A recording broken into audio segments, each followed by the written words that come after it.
Thank you for coming on this program, Dr. Idawene. I don't know if you can hear me. Most Nigerians are beginning to have varying impressions of the post-election litigations arising from varying and conflicting judgments at different court levels. Some are beginning to feel that this is beginning to constitute distraction for elected politicians who are already sworn in. What are your thoughts on this? Yes, I want to condemn or propose a law putting an end for litigations after swearing in. It is not that we are scared of litigations, but it's unnecessary distraction. To this end, the integrity group will push for the legislation of a law that all election matters should be finished before the swearing in. So when they swear in an elected candidate, he runs with government 100%. No need for the distraction, because it is not, most of the time, it's not the will of the people. After elections, it is work, democratic dividends. So we call on the legislature and the judiciary for a review. Let us have all elections, pre-elections, post-elections, during elections, cases ended before the swearing in. It can be done and it can be achieved. Well, most of you have got your eyes fixed on Abuja, the Supreme Court. What are the expectations? What are your feelings? What is the pulse about them? Yeah, that's a good question. You can see me all smiles because we elected validly Right Honorable Elder Sheriff Oborewori. To this end, we are expectant. We went to the tribunal, we won. We got to the appeal, we won. And the Supreme Court will go the same way because Deltas elected a divine mandate who has been working assiduously in all ramifications in Delta State, taking Delta to greater height. To this end, we are in jubilant state. We are expectant positively that after this pronouncement of the Supreme Court judgment, we will now hit the ground more than this. Enough of the distraction. We are not perturbed, like I said earlier, but we are expecting total victory because he is a divine mandate and he remains a divine mandate. And let me stay categorically clear here that nothing on earth can change God's decision for Delta State. Governor Sheriff Oborewori is God's decision and it shall remain so.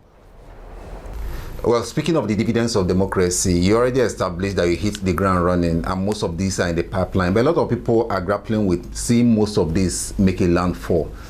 What exactly is the policy thrust of this government and why is it taking forever to manifest? The policy thrust, like you said, is a more agenda government. More infrastructure, peace and unity, everybody will be involved.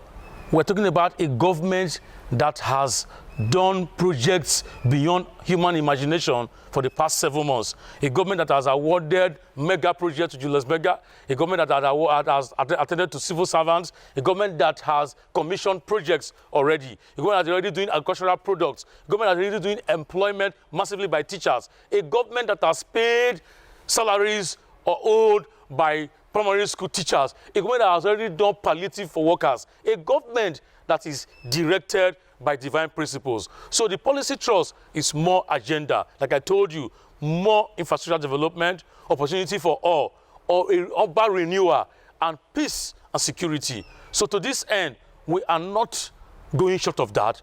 Watch out for the more agenda. I am an ambassador of the more agenda, and we shall go forward with the more agenda.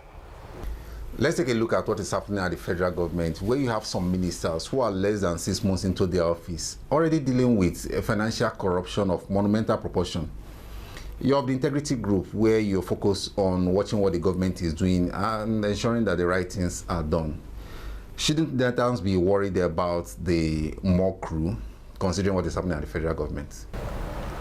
The more agenda of the state government, you cannot see misappropriation of funds because the governor is prudent with funds. He is meticulous in whatever he is doing.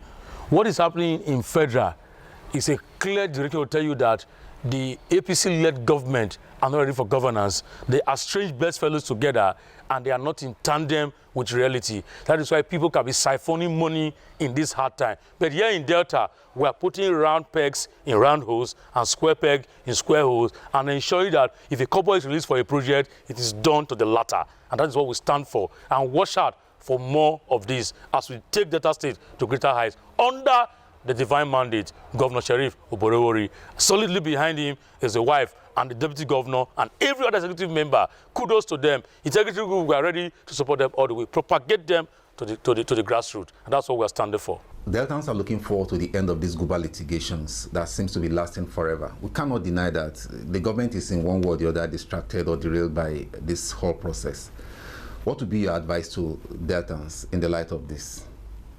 My advice to Deltans is to remain calm, peace-loving, support the policies of the governor, the more agenda, and also ensure that they go about doing their lawful jobs.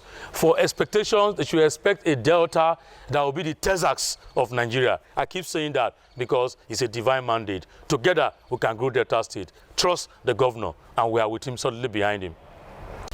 It's been a pleasure having this conversation with you, Dr. Idawene. Immediate thanks to you for giving us your time.